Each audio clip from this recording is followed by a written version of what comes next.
Baik, Assalamualaikum warahmatullahi wabarakatuh. Kembali lagi bersama saya Faiz atau Rozak Arifin. Saya dari Universitas Diponegoro, Sekolah Vokasi, jurusan Teknologi Rekayasa Otomasi.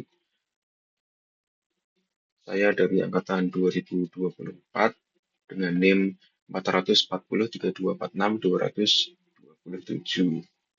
Jadi pada video kali ini saya akan menjelaskan pengukuran dan perhitungan komponen sistem kontrol motor listrik.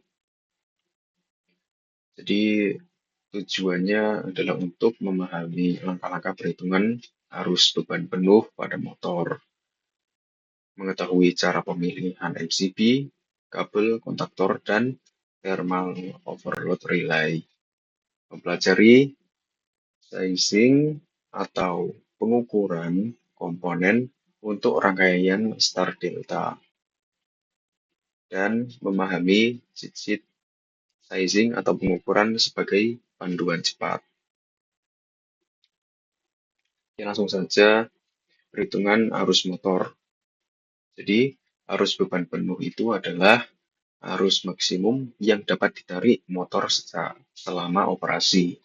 Arus ini juga merupakan arus yang ditarik motor pada beban penuh.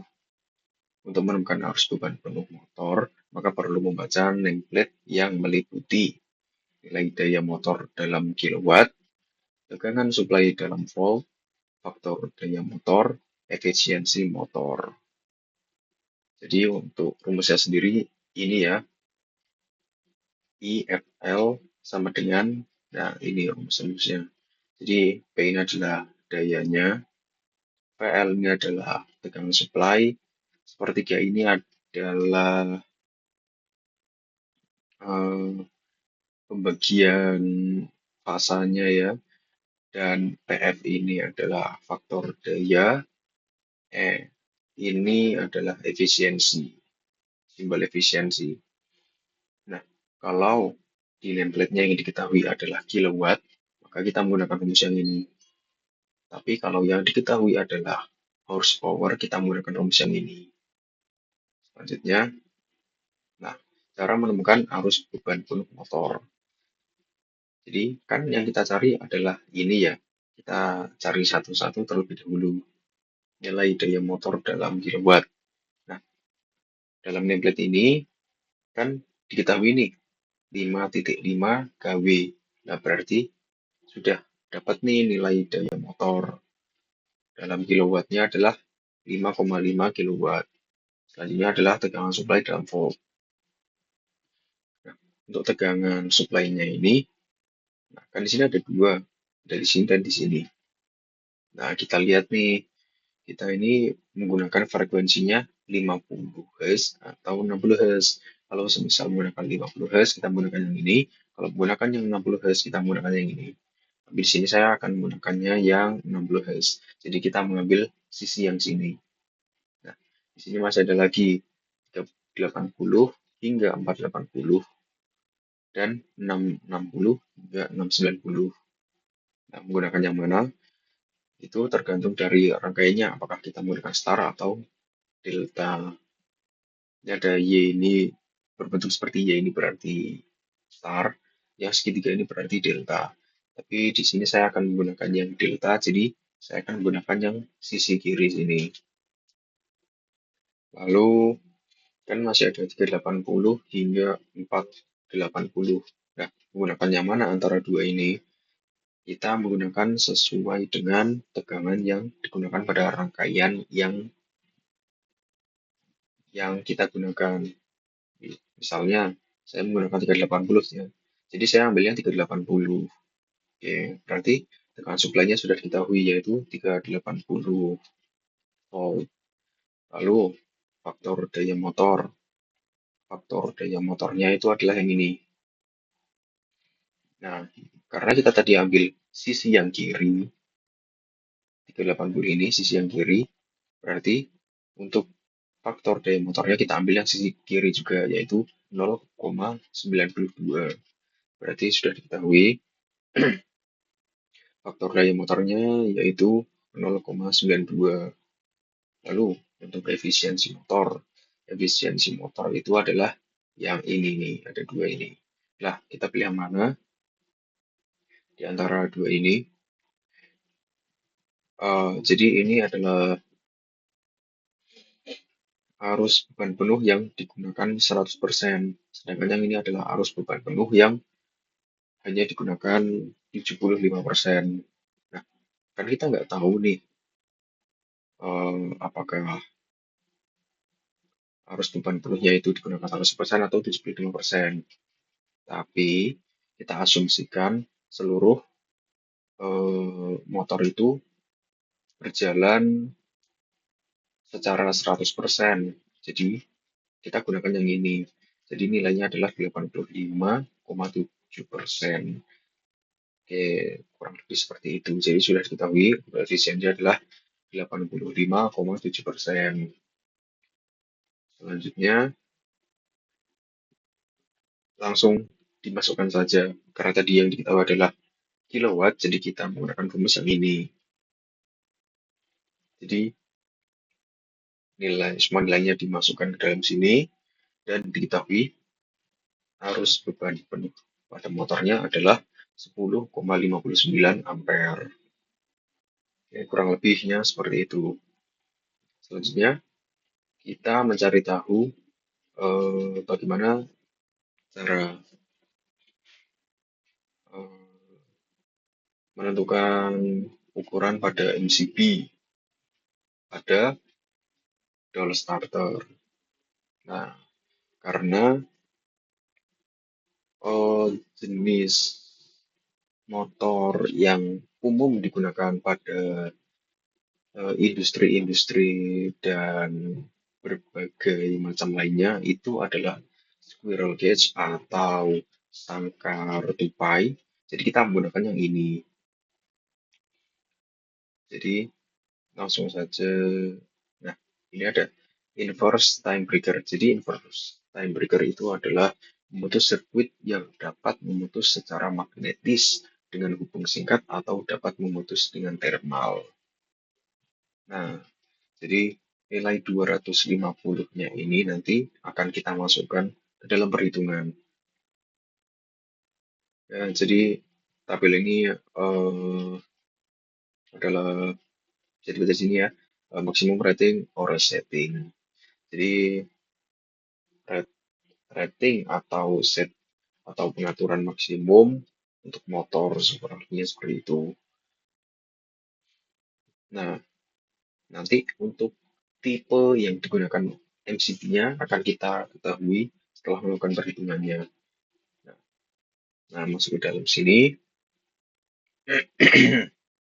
Kan tadi yang diketahui arus beban penuhnya adalah 10,59 ampere. Nah, karena inverse time breaker-nya tadi adalah 250, adalah 250. Nah, jadi 250-nya ini kita gunakan sebagai rating maksimal untuk perhitungannya.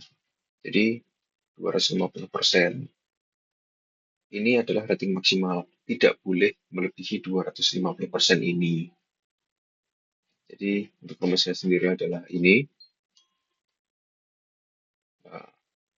Dihitung dan menghasilkan 26,475 ampere. Nah, dari nilai ini diketahui untuk ukuran standar MCB-nya adalah 32 ampere karena 26 ampere itu tidak ada, adanya 25. Nah, 25 ini kan tidak mencapai 26 ya, jadinya kurang. Kita ambil yang di atasnya lagi yaitu 32 ampere. Nah, ada juga rating minimum untuk MCB yang biasa digunakan pada industri itu adalah yang 150%. Nah, untuk rumusnya sendiri adalah ini dan menghasilkan 15,88 ampere. Nah, karena untuk 15 ampere sendiri tidak ada, jadi adanya 13, kita ambil di atasnya yaitu 16 ampere. sebenarnya eh, 16 ampere ini sudah cukup untuk standar industri ya. Tergantung instalasinya bagaimana seperti itu. Nah, ini ada 150%. Ini tuh sebagai rating minimum, jadi tidak boleh kurang dari 150% ini. Kurang lebihnya seperti itu. Nah, kan berarti tegangan, arusnya sudah diketahui yaitu 16 ampere. Nah, berarti untuk tipe MCB-nya sendiri juga sudah diketahui. Untuk tipe C ini pada kisaran 5 hingga 10 ampere. Untuk yang D ini 10 hingga 20 ampere. Nah, sedangkan kita tadi mendapatkan nilai eh,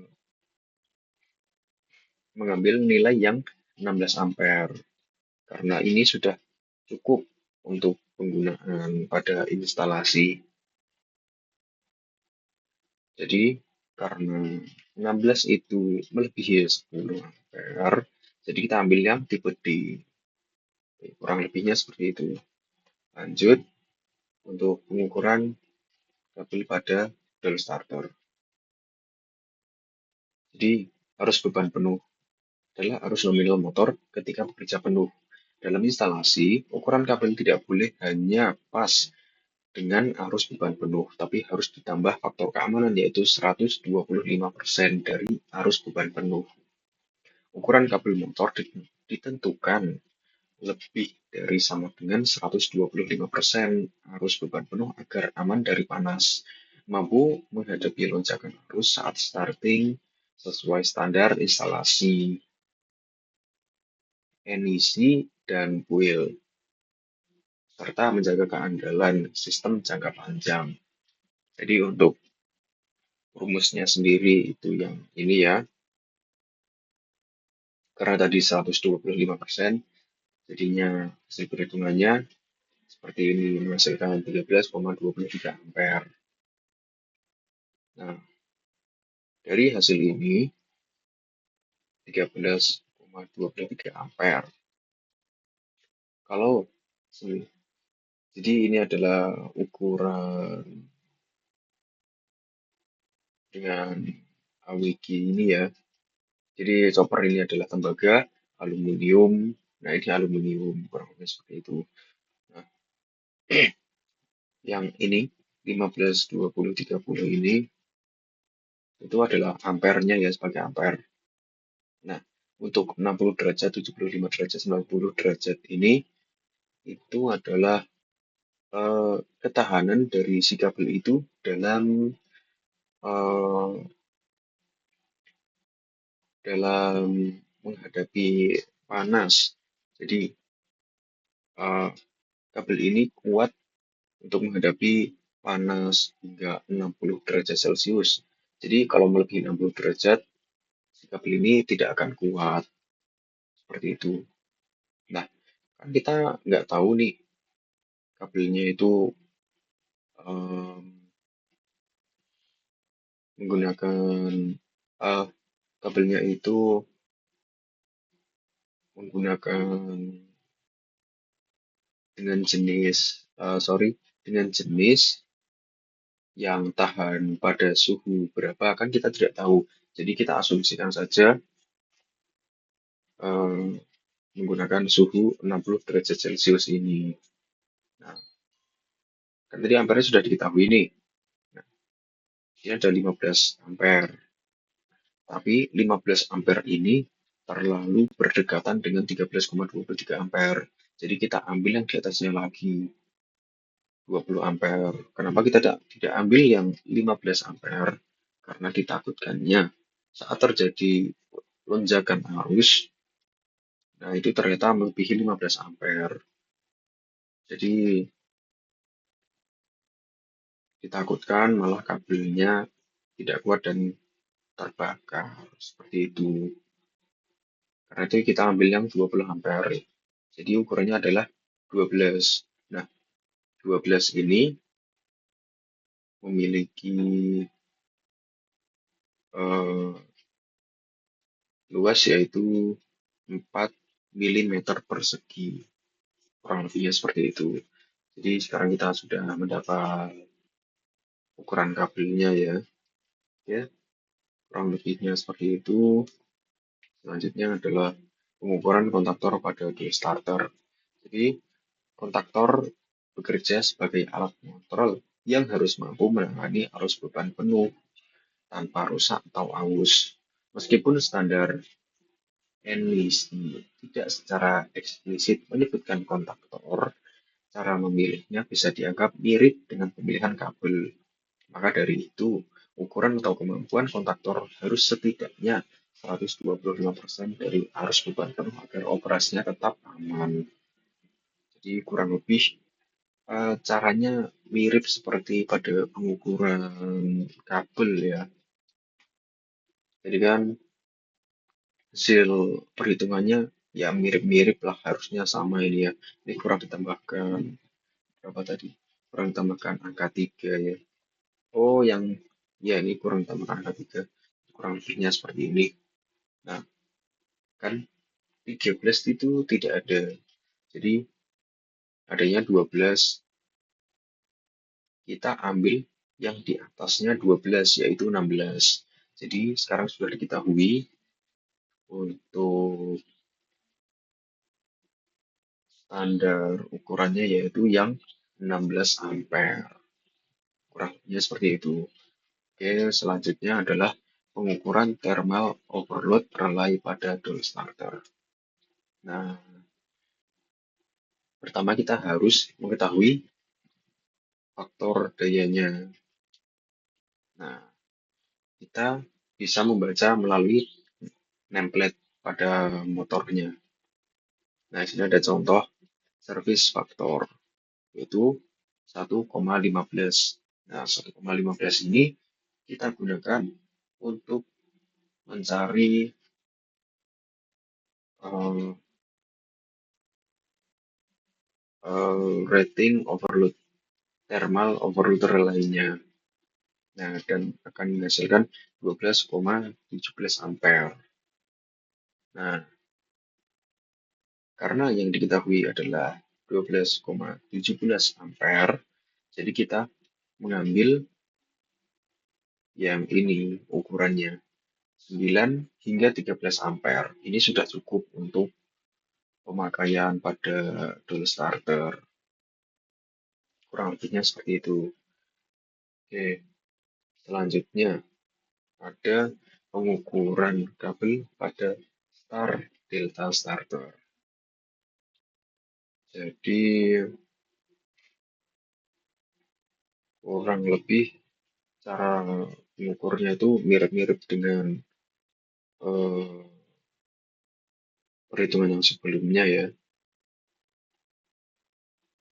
Jadi di sini kita itu mencari ukuran kabelnya urut dari kabel yang belum melewati MCB. Jadi kabelnya itu ukurannya paling besar di antara yang lain. Nah, ada ini line line side. Nah, ini ukuran kabelnya ini adalah yang paling besar di antara yang lain. Kita untuk ukuran kabelnya itu sama seperti ketika kita eh, mencari ukurannya pada dual starter pada slide yang sebelumnya. Jadi kita, karena tadi sudah diketahui, kita beralih ke ukuran yang selanjutnya, yaitu setelah melewati MCB, ada kontaktor utama dan kontaktor delta di sini. Ini utama dan ini delta. Itu pas fasa side. Ini cara membacanya fasa ya. Oke. Nah, untuk pengukuran yang ini kita menggunakan rumus ini. Karena ini fasa, ya berarti 125% per akar 3. Sama dengan 72%. Nah, 72% ini kita gunakan untuk mencari tahu ukuran kabelnya. diketahui adalah 7 ampere. Nah, jadi dari 7 ampere ini kita ketahui untuk ukuran 14 sudah sangat cukup, yaitu ini kan 15 ampere. Sedangkan hasil perhitungan kita adalah 7 ampere. Jadi untuk ukuran yang 14 ini akan kita gunakan. Untuk ukuran kabelnya sendiri adalah 22,5 mm persegi. Yang ini ya. Nah, untuk yang star side ini eh, kita gunakan rumus ini 125% per 3. Hasilnya adalah 41%. Nah, hasil itu akan kita gunakan dalam perhitungan dan menghasilkan 4,3%. 4,3 ampere, maaf. Ya, kita 4,3 ampere. Untuk yang deltanya sebenarnya caranya itu sama seperti yang star ini ya. Rumusnya kurang lebih harusnya sama. Nah, karena diketahuinya adalah 4,3 ampere, jadi kita mengambil yang ukuran 14 lagi. Dan untuk kabelnya sendiri ya adalah 2,5 mm persegi. Kurang lebihnya seperti itu. Oke, untuk kabelnya sendiri sudah kita dapatkan semua. Untuk instalasi star delta starter, kita lanjutkan pada pengukuran thermal overload relay pada star delta starter.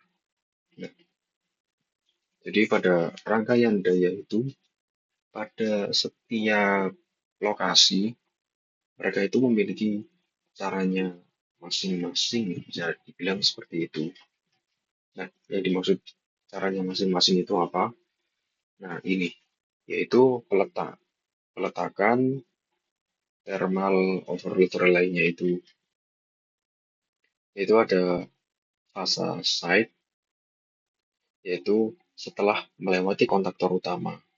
Jadi di sini, ini ada kontaktor, dan setelah kontaktor itu, baru kita letakkan overload-nya, thermal overload relay-nya.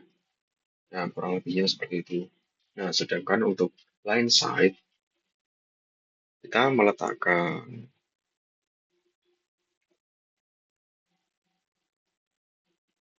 sorry, maaf. Jadi, perbedaannya itu ada pada ini, kabelnya yang di sini ini. Peletakan kabel ke star deltanya itu ya. Jadi, thermal overload relay-nya itu yang fase side ini berada di antara ini, kabelnya ini. Bisa dilihat seperti ini ya. Lalu, untuk yang overload relay-nya yang line side itu berada di atasnya di antara kabel ini. Jadi tidak berada di antara kabel. Jadi berada di atasnya seperti itu. Seperti yang dapat dilihat di sini. Mau itu berada di atas kontaktor utama atau berada di bawah kontaktor utama. Yang penting instalasi kabelnya ini berada di bawahnya thermal overload relay-nya. Kurang lebihnya seperti itu. Nah, kenapa sih ada fase side dan line side? Nah, jadi metode ini itu bisa mempengaruhi rumus perhitungan dari pengukuran thermal overload relay itu sendiri. Dan nilai ampernya itu pun juga bisa berubah. Nah, jadi lihat di sini untuk yang line side kita menggunakan ratingnya itu 115 ampere dan akan Dan rumusnya itu seperti ini, dikali seperti ini. Hasilnya adalah 12,17 ampere. Karena di sini 12,17 ampere, jadi kita akan menggunakan 9 hingga 13 ampere untuk standar ukuran thermal overload relay lainnya. Sedangkan yang fase side rumusnya itu berbeda. Jadi 115% ini dibagi akar 3 yang menghasilkan 66%. Nah, 66%-nya ini nanti kita gunakan untuk menghitung ini, arusnya ini. Nah, lalu menghasilkan 7 ampere. Nah, karena ini diketahui 7 ampere, kita menggunakan standar ukuran thermal overload relay-nya itu adalah 5,5 hingga 8 ampere. Jadi, sudah. Jadi terlihat ya bahwa peletakan thermal overload relay itu bisa mempengaruhi standar ukuran thermal overload yang digunakan karena arus yang dihasilkan itu bisa berbeda. Kurang lebihnya seperti itu. Oke. Selanjutnya ada pengukuran komponen menggunakan sheet. Nah, kan tadi kita menentukan pengukuran itu dari rumus-rumus perhitungan ya. Nah, kalau ini adalah kita hanya tinggal membaca sheet saja. Jadi sheet ini digunakan untuk rangkuman dari bagaimana cara kita menentukan ukuran MCB, kabel, thermal overload relay, kontaktor yang akan kita gunakan nantinya. Kurang lebihnya seperti itu. Jadi kita tidak perlu membaca satu-satu lah dari nameplate-nya itu. Kita sudah mengetahui, oh mana sih, maaf, jadi kita sudah mengetahui maksimal dari standarnya yang digunakan itu berapa. Seperti ini maksimal 250% dan minimalnya 150%. Ini untuk double starter. Dan untuk start deltanya itu juga sama. Ini untuk yang MCB. MCB itu rata-rata sama ya. Dan untuk yang direkomendasikan pun juga sama, yaitu 150% dari arus beban penuh. Nah, sedangkan untuk kontaktor itu rekomendasinya adalah 125% untuk yang full starter. Maksimalnya itu tidak ada, dan untuk minimalnya sendiri adalah 125%. Nah, untuk yang start delta starter, untuk yang direkomendasikan itu hanya ini ya. Jadi, seharusnya nilai ini itu tidak berubah. Untuk yang kontaktor utama 72%, delta 72%, dan startnya 41%. Untuk yang thermal overload relay yang direkomendasikan itu 115%. Untuk minimalnya 80%. Tapi kalau ingin uh, uh, proteksi yang lebih baik lagi, kita menggunakan maksimal 115% ini. Jadi kita tidak menggunakannya minimal, kita menggunakannya maksimal saja. Untuk delta starter, kita langsung mengetahui yang lainnya itu yang maaf, rekomendasi untuk yang lain 115%. Ini adalah nilai maksimalnya. Untuk yang fasanya itu 66%. Ini juga maksimal. Dan untuk yang kabel, yang dual starter itu rekomendasinya adalah 125%. maksimalnya tidak ada, minimalnya 125%. Sedangkan start delta starter line rekomendasi line yang direkomendasikan adalah 125%. Ini adalah nilai minimalnya. Untuk fasa 72% dan untuk startnya 72%. Minimalnya 41%. Kurang lebih seperti itu cara menggunakan cheat sheet-nya. Jadi cheat sheet ini juga sangat berguna ketika teman-teman itu lupa eh, lupa atau tidak paham dalam menggunakan rumus gitu ya.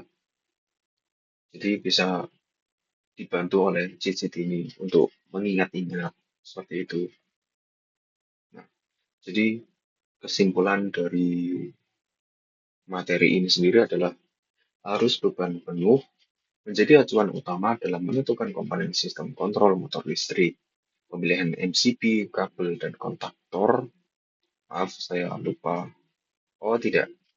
Pemilihan MCB, kabel, dan kontaktor harus menggunakan faktor pengaman minimal 125% dari arus beban penuh atau IFL agar lebih aman terhadap panas berlebih, lonjakan arus, serta sesuai dengan standar instalasi. Untuk thermal overload relay sendiri juga tidak hanya berfungsi untuk melindungi beban. Maaf, thermal overload relay juga tidak hanya berfungsi untuk melindungi beban lebih jangka panjang, tetapi juga memperluas pemahaman tentang praktik kontrol motor. Dengan perhitungan yang tepat dan bantuan menggunakan cheat sheet, perancangan sistem kontrol dapat dilakukan dengan lebih cepat, efisien, dan aman. Oh, oke, selanjutnya di sini ada tips mendesain sistem kontrol motor listrik. Jadi, yang pertama adalah selalu mulai dengan membaca data nameplate motor. Nah, hal ini penting karena nameplate pada motor itu meliputi informasi tentang daya, tegangan, faktor daya, dan efisiensi. Jadi pastikan itu selalu membaca nameplate pada motor sebelum digunakan. Yang kedua ada hitung arus beban lebih secara tepat sebagai dasar pemilihan komponen. Yang ketiga ada gunakan faktor keamanan 125% untuk kabel dan kontaktor. Yang keempat, atur thermal overload relay sesuai rentang arus nominal pada motor. Pilih MCB sesuai standar dan perhatikan kapasitas antar arus kabel. Yang keenam, gunakan cheat sheet sizing atau pengukuran untuk mempercepat desain tanpa kehilangan akurasi. Yang ketujuh, pertimbangkan efisiensi energi, keandalan, dan kemudahan perawatan dalam desain. Oke, kurang lebihnya seperti itu. Terima kasih untuk teman-teman semuanya yang sudah menonton. Kurang lebihnya mohon maaf. Wassalamualaikum warahmatullahi wabarakatuh.